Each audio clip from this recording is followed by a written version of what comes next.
Endi qonunchilikda mualliflarning huquqlarini himoya qilish, yana ham himoya qilish uchun, chunki bu ularning asosiy daromad manbai. Qonunchilikda bugungi kunda 370 million so'mgacha sudlar ma'naviy zararni undirib berishi ko'rsatilgan. Lekin bu summa qanday mezonlarga asosan hisoblanishi ko'rsatilmagan. Amaliyotda bugungi kunda 200 million so'mgacha undirib oldi. Mana shu adiblar, shoirlar pulni undirib olishdi. Misol tariqasida aytib o'tamiz. Masalan, biron bir san'atkorni konsertini biron bir studiya syomka qilish va diskka chiqarib berish haqida shartnoma tuzadi.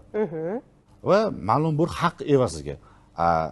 Mana shu disklar chiqarilgandan so'ng, sotuv boshlangandan so'ng boshqa biron bir studiyalar deymiz yoki boshqa shaxslar noqonuniy ravishda disklarni ko'paytirib sotish orqali ularning huquqini poymol qilishadi. Mana shu holda ular mualliflik huquqlarini himoya qilishni so'rab, fuqarolik sudlariga murojaat etishlari mumkin. Sud amaliyotida bu juda ko'paydi.